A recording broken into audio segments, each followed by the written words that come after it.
17મો પાઠ ઉત્સવ માં ભગવતી ચામુંડમાના અને મા મોગલના મંદિરનો અને આ શિવ શક્તિ આરાધનાનો આજનો આ રૂડો કાર્યક્રમ. મારા શબ્દોની શરૂઆત કરતા પહેલા મા ભગવતીના ચરણોમાં પ્રણામ કરી અને જેના નિશ્રામાં આપણે બેઠા છીએ એવા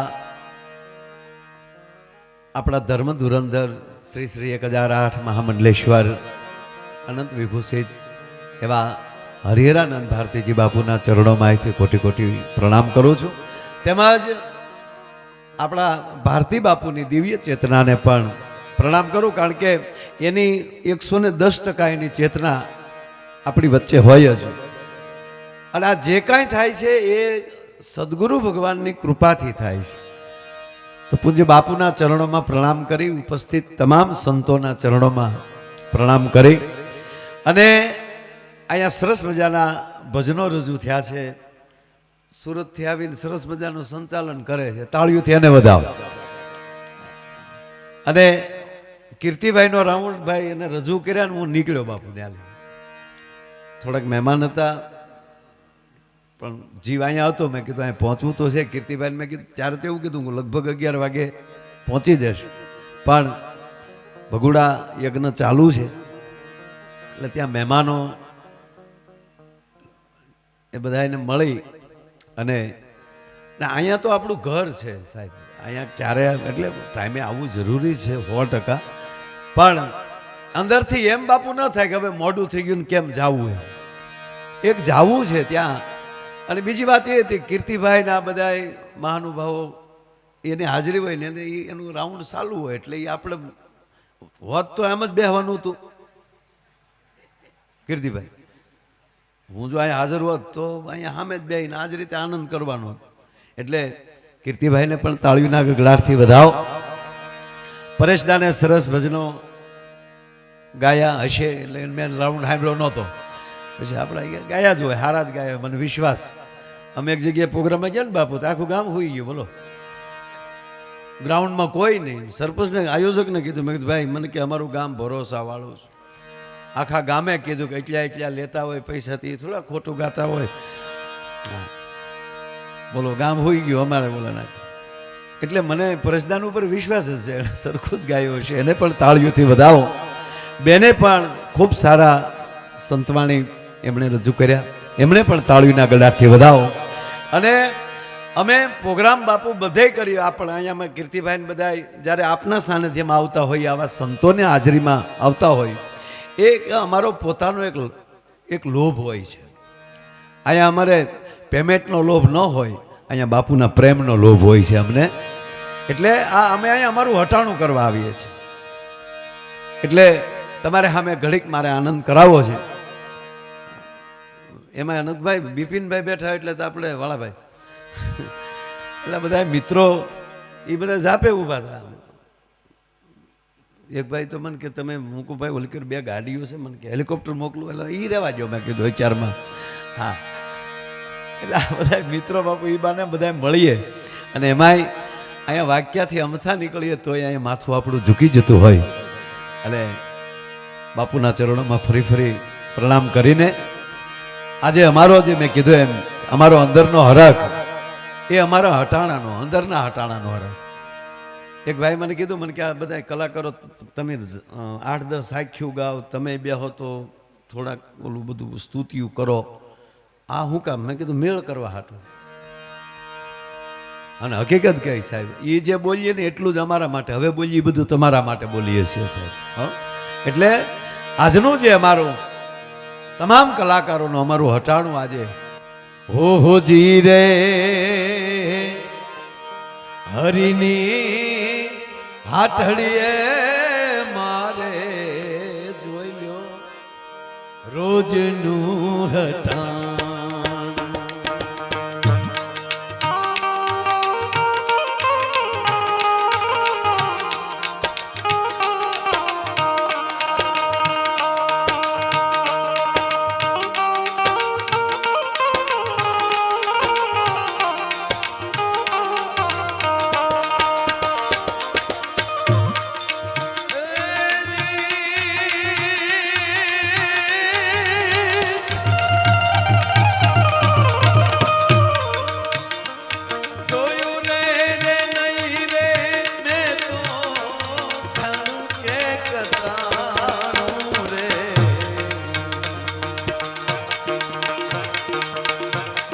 હરિની હાથડીએ મારે રોજનું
પૃથ્વી પવન ને પાણી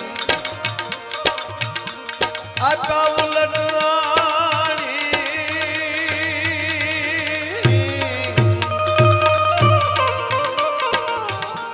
માજુ રે રે નહીં રે કોઈ દી નારાયણ નાનું રે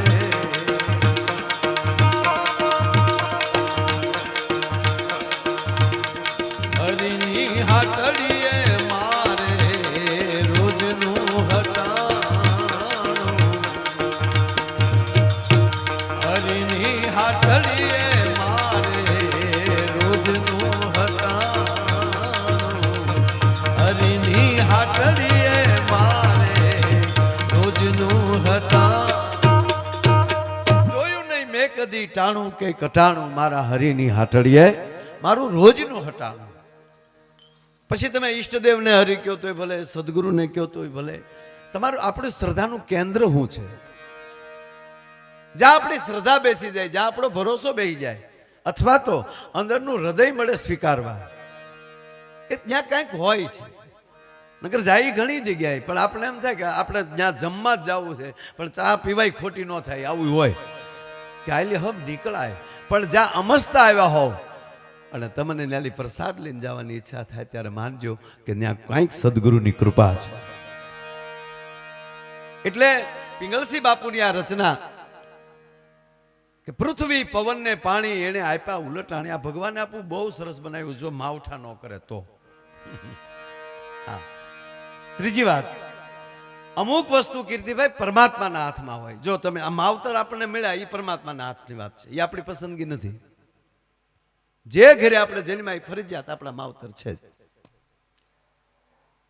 એમાં તમે ફેરફાર ન કરી શકો પછી આપણે એમ કે કોકિલાબા ને માં કેવા જેવા ખરા તો કઈ મુકેશ અંબાણી ભાગ નો આપી દે એ પરમાત્માની પસંદગી છે ક્યાં ઘરે તમને એમાં આપણા ભાઈ કાકા દાદા મામા આ બધું પરમાત્માએ તમને એક ઘરે મૂકી દીધા એટલે આખી આખી લીક આવી ગઈ પણ વ્યવહાર ક્યાં ગોતવું તો તમારે ગોતવાનું એ પસંદગી પરમાત્માની નથી પછી હું કે હગા બહુ નબળા ત્યાં ગોત્યા ડોહા અરે જોવા ગયા હોય ત્યારે આ બાયુ જોઈને આવે ને દીકરી જોઈને આવે ને બાયુ બાપુ આ તો અમારી સંસાર કી બાત હૈ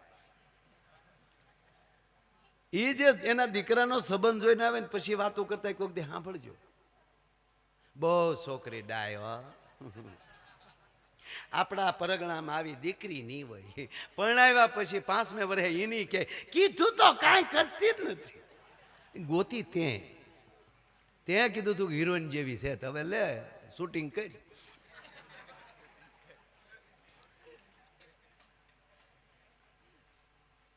કહેવાનો અર્થ